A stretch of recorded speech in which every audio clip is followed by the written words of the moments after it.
Hey, thanks so much for joining me for these conversations. My name is Jermaine and I teamed up with Jermaine Bull from Sal Consulting, and we started this series just to have general conversations to help you, the entrepreneur, identify with other entrepreneurs the issues that you go through in building your businesses and some of the pitfalls and challenges that we get ourselves into. We are by no means experts, but we do have honest conversations for issues that you might be dealing with. Enjoy.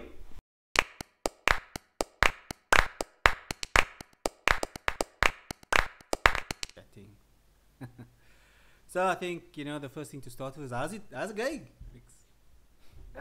Rich, it's going as well as it can be. It's last couple of, I was just texting Alan earlier. Last couple of months have been a bit trying, but it's very testing. We've gone from being accountants to almost being psychologists. Clients just needed to talk about stuff, more than just our normal mandate of, advice that we normally give clients. Because, we were all in the same boat ultimately, So we're hoping to get through this period in one piece. But we can only do it as a collective, not just you, the client, I'm the service provider. We gotta do the collective thing. So yeah, other than that, it's been. I mean, you're an entrepreneur, you know how challenging it's been now the last couple of months. Yeah, it's been hectic. Just so that we get some of the formalities out of the way, why don't you just introduce yourself to the non-existent audience so that we can listen. Of course. My name is Jermaine Bull. I'm a director at Sal Consulting Incorporated, situated in Cape Town. We offer financial services such as payroll, accounting, and tax. We've been around for the last 10 years. August, actually, this year will be 10 years. Wow. So super excited about that, despite the chaos in the world. That's who we are. Cool. And for those of you that don't know me, I'm Richard Vizena, Managing Director of Imagination Info Solutions. We do crazy things with Excel because we believe that you use the tools that you love and forget the nonsense. So automation, reporting, complex, simple, doesn't matter. I've got my trademark course, Data to Dashboards in 30 minutes. So if you want to check that out, I'll leave a link below. But yeah, this is the first conversation that Jermaine and I are having where we felt that, there's time that business owners like us, the small micro business owners, we're not mega business owners. We haven't, sold our businesses for some great exit amount. We are working in our businesses and working on our businesses, trying to grow, trying to stay afloat, and maybe the conversations that we have will resonate with you. So I reached out to Jermaine a couple of months ago and said, hey, is there anything that we can talk about that maybe both your clients and my clients need to hear, or just other entrepreneurs that they want to bounce ideas around? And Jermaine was kind enough to say, yeah, let's do it. It took us a while to get calendars going because just as we were going to start, we got hit by COVID-19. Well, the world got hit by COVID-19. Yeah. And so the focus was very different from that. And so here we are with our first conversation. I have no idea what we're going to talk about, but our conversations generally are interesting. So let's, not that this is an endorsement. If you do not partake, then no worries. But I've got my favorite drink here. Cheers to that. Cheers, Jermaine. Cheers to cheers. Perfect. And what you can always cut stuff out if we feel that it's not appropriate. No, totally. I guess Rich, we can probably just chat about the last 3 months. What's lockdown mean for you as a business, for you as a person, for you as a business? Obviously it's impacted everyone. But how it's impacted you from a, the obvious question is obviously you, the Richard, the entrepreneur, but how has it impacted you as a person? Yeah. Um, because all of a sudden the last 3 months I know me personally, there was a very thin line between, I could easily wear Jermaine, the personal hat. That's me outside of the business. But as entrepreneurs, you never really have that. You never really have that separation. You know, you all in, and yes, you have family time and all of that. But COVID has obviously impacted all of us from a personal point of view as well. Yeah, it's a great question, Jermaine. So, for me personally, I felt um, I can't just talk about the last 3 months. I've been Mm-hmm. in business Mm-hmm. now for 12 years, Yeah. and when you at a 12-year period, I just picked up with both saying a lot. Yeah. So but Yeah. after 12 years, you really feel like you should be somewhere else, man. And so what this last 3 months has done for me personally has been a a self evaluation of, like, am I actually good at business? So there's been a lot of self doubt that's come about. There's been a lot of um, negative thinking, honestly, depression a little bit. I haven't been uh, the the best person to hang around. It's thrown, even though I have been working from home exclusively for the last 2 years. Yeah. uh, the the having I've got two kids, and having the kids at home, and you know they can't be quiet because they're kids, and my wife Mm. having to try and like do the homeschooling thing. Suddenly now she's a teacher, and I'm trying to Mm. help, and then so all those things created so much more stress and Mm. challenges that Yeah. it just compounded everything else. The A lot of people sort of spoke to me and said, like, oh, well, it must be easy for you because you work from home, you're used to it From or home. whatever. Yes. And the difficult thing to explain to Mm. people is that, yeah, I do work from home, but under normal circumstances, on a weekend or at least once or twice a week, I go out and I experience the world. I Yeah. get that fresh air, and this is my Yeah. reconnect. Yeah. But when I didn't have that, so a week felt like a month for me. So Mm. to put 3 weeks, and it felt like 3 months of being trapped indoors, it drove Mm. me nuts. And then also because I like cleaning the house and cleaning the garden, like those are like therapeutic things for me. I couldn't do that Yeah. because I couldn't take the dirt away, and then so it created this very very dark time for me emotionally, Mm. where I lost a lot of my focus, Focus. Yeah. and it made everything seem worse. So Mm. that was a big challenge for me over this last 3 months. The business side of things Yeah. definitely felt the impact, and so Mm. that was just added to it as well. Mm. And for you, I mean, you talk about like you've your accountants, but now you suddenly had to be therapists. Like I mean, an Therapist. IT Yeah. guy and had to be a teacher, but Yeah. So for me it was a strange one. I mean my business has always been, we've always had this idea that we want to work remotely, and we want to, that's always been the goal down the line. What COVID-19 did for us was we had to accelerate that, call it, evolution of our business. Um, we've invested heavily up until that point into IT, into our IT infrastructure, but I didn't know that we were ready up until we went into lockdown. And for me, that was extremely stressful because all of a sudden, from manning a team day in, day out at the central location, we all scattered. And thank heavens the infrastructure was on point.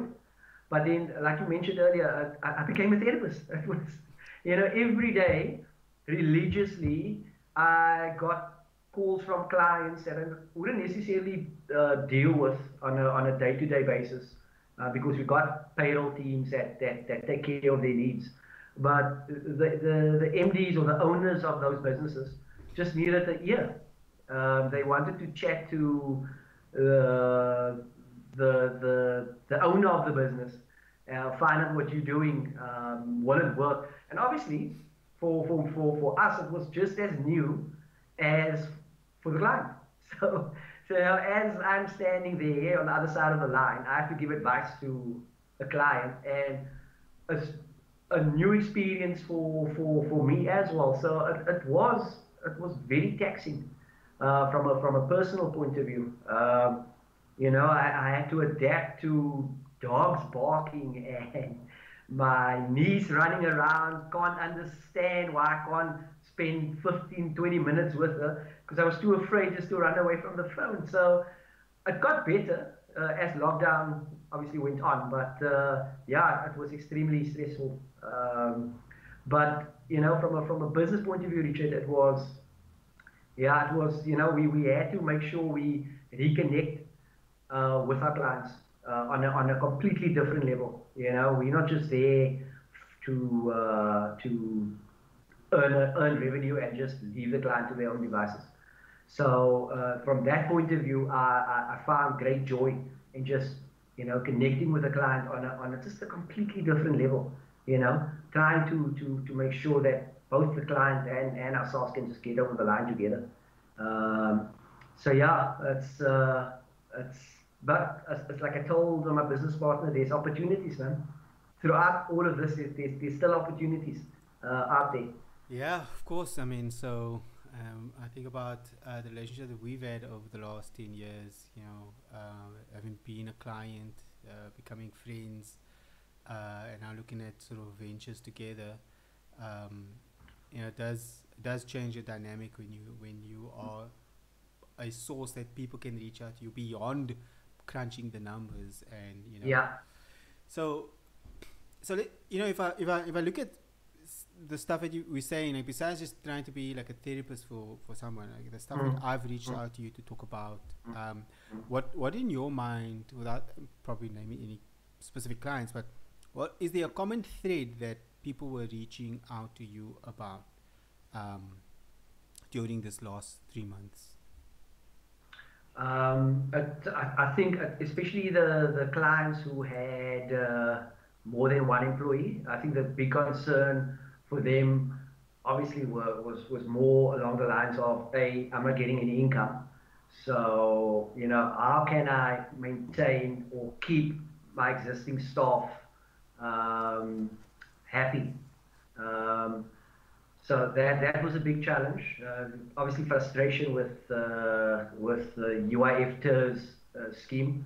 Um, so no one Just could no. do you know anyone that got paid? Yeah, I do. We've got better at the process, by the way, Richard. We got better with the process, but the I, process I changes don't all know. the I time. don't know anyone that got paid, which is that you apply. It's like, oh, cool. Like, it's this mystery of who's getting paid. Yeah, it's funny you mentioned that because just this afternoon I heard the site went down again. So yeah, it's that frustration. But I think the common theme, Richard, to answer your question, it's more on. I think clients obviously went into panic mode. Instead of, there was a couple that kind of closed their doors early. So I mean, they're well within their rights to go that route. But yeah, maybe part of me is thinking maybe they just you know stay in there a bit longer. They could have gone over the worst. But again, it's each to his own. Um, we those type of clients we still trying to help in terms of just from a compliance point of view. But the common theme is some clients just wanted to shut down immediately. Um, and then yeah, that's the commonality amongst most of our client base. Yeah, I mean, I think the reality of my call with you, I can talk about my business, is that we had looked at sort of three possible outcomes, and the most Yeah, undesirable outcome was closing our doors, and we said, like, establish that that's not what we want, but let's be realistic. If that was just to happen, what would we have to have in place? What would the effects be as directors, as family, as human beings? You know, because yeah, that's also a real part of it. I know. At one, you're running a business. It changes things, and people don't understand that. I read these news articles all the time that talks about employees' rights, but no one talks mm, about the business owners' rights. I've been mm, called a corporation, I mean, mm, to my face from an employee. mm, Like, mm. so you corporations, that was the statement. And I was like, what, wait, what do you mean, you Yes, corporations? Like, my name is Richard. You which know is that. yes. We've worked together for a Mm, while, and mm, so that it changes things. Where as soon as like something like this happens, the employees, and this is not a generalization, but I do feel and find that there's this attack on a business, forgetting, even if there's business owners there, that yeah. they're human beings, that they also have families, they're also worried, and so they just see this corporation, especially in a Mm, small and micro business arena. Maybe they're employing one or two people. It's mm, all about one of the things that annoyed me, and I don't want to get on the wrong side of the law of the topic, but I'm not here to do that. I'm here to express mm. how I feel. I What read do you feel? Yeah. an Mm, article that spoke about your rights as an employee regarding leave in COVID 19. I was like, how how is this article correct? Because mm, it was all in favor of the employee. You couldn't put someone on leave, like on mandatory leave, and I was like, if you want to survive, like have your job at the end of this, the company still existing at the end of this, like if that's what you want, then maybe going on mandatory leave right now is the right thing to do. will Because achieve that goal. Yes. yeah, and so Yes. people aren't having that kind of balanced conversation. Mm, It's almost like there's this continual battle against, mm, it's us against them. It's the employees against the employers. You know that the business owners are rich, wealthy, fat cats. And mm, I just, from my personal experience, that just isn't true. I know a lot of people try to portray that they are wealthy and they don't have financial struggles, but I know that that's not true for a lot of mm, businesses, at least in the foundation years. So um, yeah, so that's just the theme that I got. There was this yeah. defense But of the employer, because the employees, sorry, there's the defense of the mm, employees, and quite right, the people lost their jobs, so I'm not mm, discounting that, and it mm, was terrible, and I've had to yeah. retrench people in the past, and Yeah. it's never good. But one thing I do know is that almost every single person that I've had to retrench or is it moved on from the company is in a Mm. better place now. Better place. Yeah. It's Yeah. hard to do it and hard to have the conversation in the beginning, but Mm. if they stayed with the company, and let's just throw a scenario here. Let's say your Yeah. company is struggling. You got company X, it's struggling. You employ 10 people. You can't afford to pay all 10 people. You retrench 5 of them, right? That 5 people hate you. The other 5 are nervous, Yeah. but the 5 that leave eventually go on and find other jobs, and that's what happens most of the time. And they do get, they of course do, you give, maybe you give good recommendation letters, you Mm. do your best to help them through the Yeah. journey. It's a discussion that happens between both parties, because you're a small business, you're not a corporation as I was called. Yeah. There's that word again. Exactly. And so Yeah. they go on and they find a better job. Maybe it's got better pay. Maybe it takes 1 or 2 steps. Maybe it doesn't happen immediately. Maybe the next job is a survival job, and then the job after that is a better job. That can Mm. also happen. But the Mm. company that retrenched you, who now had that 5 people still have jobs, rather than the company closing on people Closing its complete, and doors. then having Yes. 10 people having to find. So there's, like, I think some sense of, the greater good that we need to think Good. about when we just talk Yeah. about an individual perspective, a Mm. selfish perspective, it creates problems. I know of a Mm. company that had to close because an employee took them to CCMA You see, mate. for settlement, and the settlement was huge, which forced the company to close down. So everyone Sure. else lost their jobs, but the one person got their Yeah. money. The one person got their Yeah. money, but everyone else So lost their job. the greater good didn't apply in Yeah, that yeah. case. So, I mean, I mean, it's always a difficult thing to talk about yeah. because Richard, I think the to add to what you said, I think they that art specific article is painting all businesses or corporations with the same brush, right? So I would be very comfortable talking to you about that, and we had that conversation about the whole leave scenario, and you know, you always had the goal of imagination's got to survive at the at the end. You know, the whole concept of greater good, etc. You know, so if you're not going to have that conversation, then you literally just there's absolutely no plan um, as you go on this tricky journey that we're on at the moment. So that is very frustrating. I think you mentioned that article to me before. So yeah, I can't. So sometimes, and again, we not want to be we don't want to be far on the wrong side of the law, but you know, surely you should be able to have that type of conversations. You know, you're not trying to do any employee in, but you're thinking of the bigger picture, and that's how I view it as yeah, well. yeah. So, I mean, hey, these are tough. Once you start employing people in a business as a business owner, it changes dynamic completely. It's a great thing. It's very rewarding to be able to create a job, Yeah, and give somebody else part of what you work for, and create economic activity and all these good things. But it's also not easy. It's challenging. It's like getting married to someone. Now you suddenly in a relationship with someone. You're trying to work towards the same goal. Their goals may be different to your goals. different. So being that employer, being someone that's creating those opportunities, you have a certain expectation, and it's on all of us, to take that Yeah. seriously and to have the responsibility that says, "Hey, I want to achieve this. This is the business I'm building. I want to achieve this. I'm hiring you to help Mm. build this part of it." You know, in that there's some stuff that you can achieve, whether it be experience, whether it be growth from a career Yeah. perspective or personal, whether it's money, you get paid a good salary, um, and or whether what I've done before is that there's partnership, there's equity at the end of the line, Correct. meeting certain Yeah. goals. So Yeah. that can also be incentive. Um, Mm.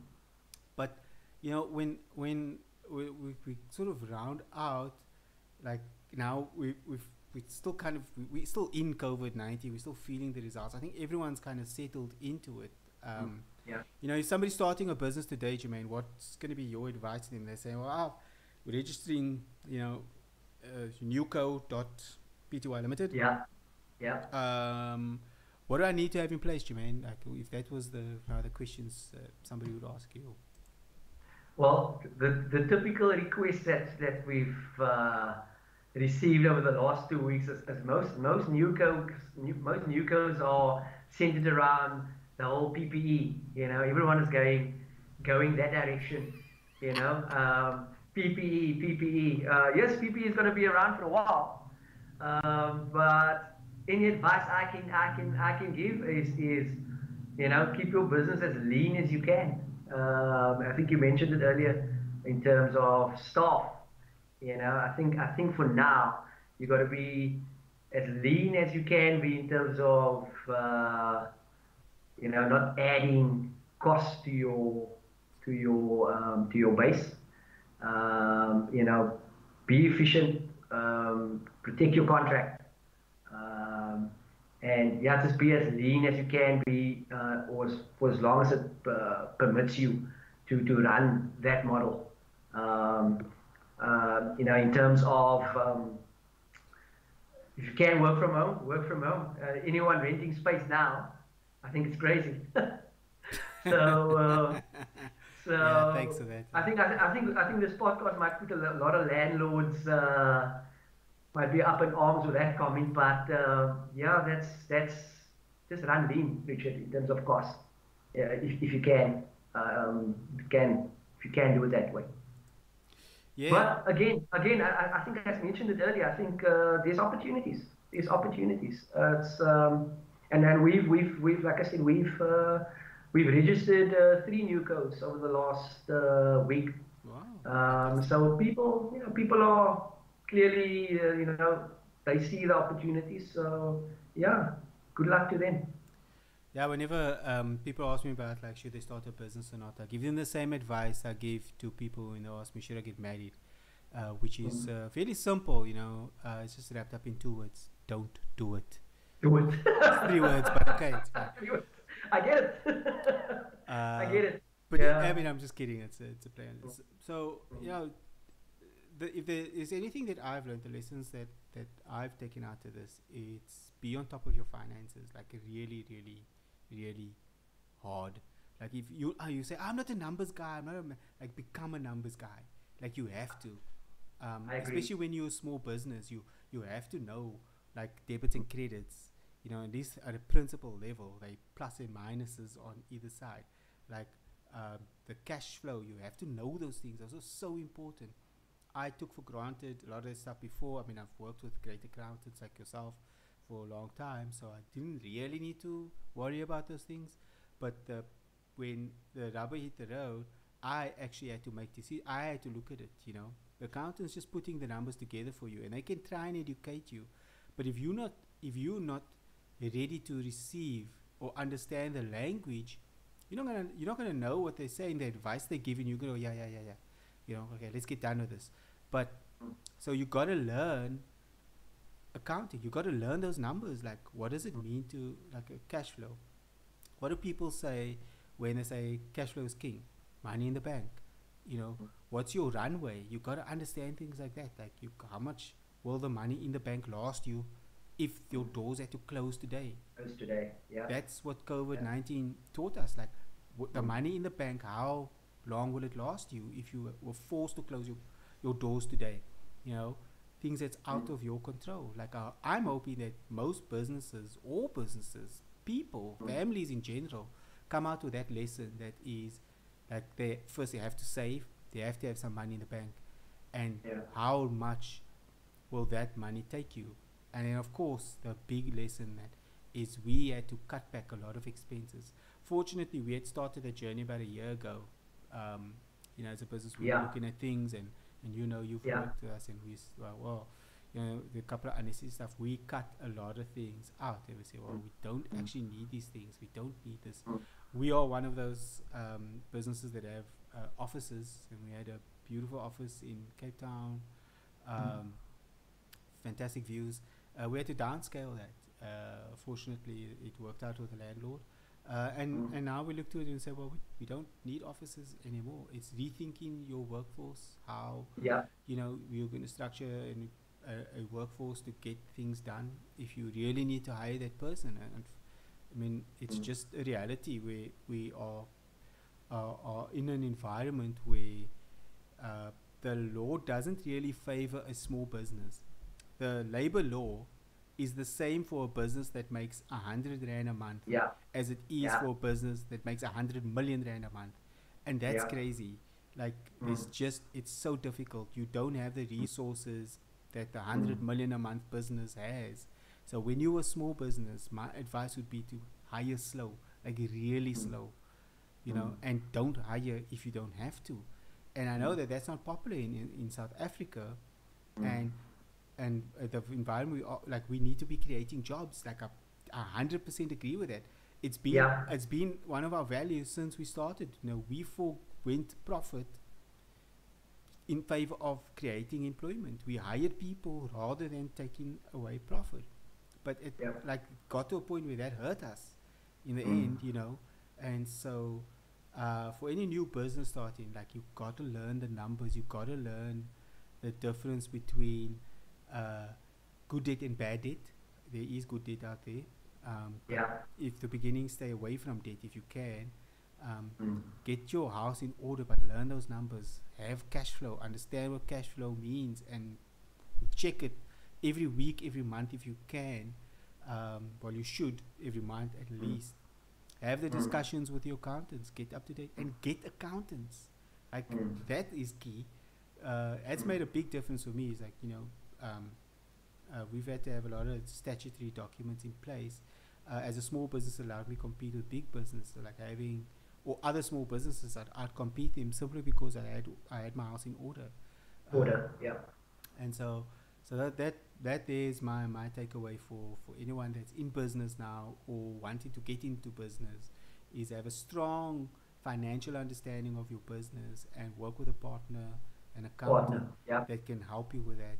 That's not just going to punch in numbers and send you an income statement. Is that's going to guide you through setting up your cash flow statement and working with you on that cash flow statement. Yeah. Mm. 100%, Richard. You've actually summed it up brilliantly, because the old school accountant would do the numbers. By the time he sends the numbers back to you, business has changed. It's you're already too late. So instead of being that historical accountant, your accountant has to be there in the trenches with you, right there. And thankfully, I mean, we've walked a long path together in perfecting that model.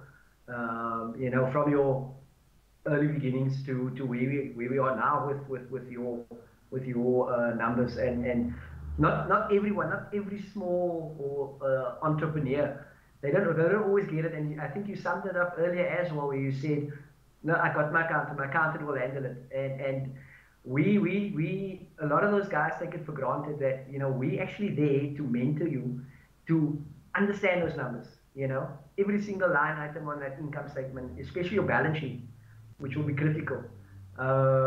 So yeah, just understand your numbers, like Richard said. Yeah, so so I think as these conversations develop, as we try to understand like the different things that people are going through now with COVID and their businesses, and getting to grips with what's happening in the environment, how to grow their business. There's certain things that I'm sure we will continue to unpack, Yeah, and hopefully we can get an audience firstly, and then get an audience involved in conversations. That's just sort of what the questions are that they're asking. sure. Mm. Again, so for if you are watching this, thank you so much for checking it out. I hope you're having a good laugh at us, trying to get this going. We are Yeah, both business owners. Jermaine focuses on finance and accounting. I focus on data and analytics and IT. Um, and and through that we've had discussions about business, and because of our experience, we understand that there's lots of things that different business owners struggle, and so doing this more as a conversation for you to know that other people out there are also struggling. You don't have to struggle yeah, on your own. um, if you feel that you don't have an entrepreneur group that you can reach and talk about business things, feel mm, free to connect with us, whether it be through comments, whether it be just sending an email, and trying to strike up a conversation. I, for one, will answer any email that comes through to me. I'm committed to entrepreneurs. I know what it's like to start out, to feel alone, feel like you're in the wilderness, and not know which way to go, and especially in times like this where it's just uncharted territory. One of the things that so Jermaine, one of the things that I'm feeling like is just that all these yeah, funds, all this money that was created, like who was it for? Because I don't know many people that got like reasonable amounts yeah. of money that can sustain their business. Um, we Uh, so it's just yeah. like where's the money? Like who's it for? Richard. Yeah, yeah. I mean, apparently it was for us small business, right? But so there's always this little side note that yes, you have in a normal world you have to be compliant. Yeah, your taxes will all have to be updated, etc. But a lot of guys fell foul because clients couldn't pay them, which meant they couldn't pay the receiver of revenue, which meant they couldn't get tax compliance.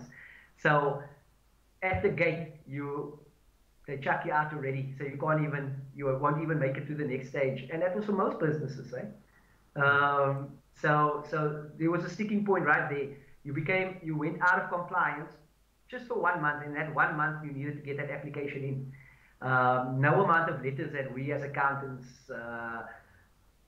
sent with your application could make those guys change their minds. Eh? So yeah, there's apparently a bucket full of cash out there, but very difficult to access, Richard. I mean, a bucket full of cash, and it's sounding like the conversations in Parliament is really that the money's run dry. So 500 Yeah, billion. well, still don't know where they got that from, but yeah. I mean, I argue that wow. I mean, you got like you should just give each adult citizen like a million, and Yeah, problem solved. Like yeah, people I argue agree with that that. socially it will create other issues. I'll be like, yeah, like, but who you giving the money to and what's it for? Like, Yeah, I'll just give it to the people, because that's the yeah. people are the ones that's suffering. Just give That them each a that million. that's where the people are suffering. I can't agree with you more. Yeah, So, but yeah, I mean, obviously that won't be a popular view because the businesses must survive. The businesses, The corporations. the corporations, Yes. so I guess always the odd one. Cool, Jermaine. Any parting thoughts that you'd like to leave with anyone who's watching this? Well, Richard, firstly, just thanks for this. This is, I must be honest, was a bit nervous when you first pitched it to me a couple of months ago. But like you said before, as entrepreneurs, it can be a very lonely world. You don't always want to go home, talk to your wife. Yes, you talk to your wife about the challenges you faced, etc. But then those difficult thoughts that's in your mind. What do you do tomorrow? Can you, will you get the fee income in? So this type of forum is fantastic. So I must say thank you to you first and foremost. And yeah, I mean, if there's anyone out there that got questions, I will echo what Richard says or said. Yeah, we will try and answer them because this is a brilliant forum. Great, So cool. thanks, Richard. Pleasure. But it's it takes everyone, and it takes the audience watching this for this to actually be Yeah, to drive it. Yeah, something. So don't forget, Jermaine, tick, tick, tick, tick, tick. Number crunching. I do IT. I'm not sure how to display IT also, but both kind of tick, tick, tick, tick, tick. yeah. So yeah, and if you have any questions around it, it's IT, whether it's accounting, finance questions, we'd love to hear from you. Whether you just want to talk about entrepreneurship and business, or whether you've got some advice for us or what to do in Yeah. our settings and things that you want to hear about. Cool. So 100%. from me, Cool. Richard, cheers. This has From me, been Jermaine. fantastic. Keep well, guys.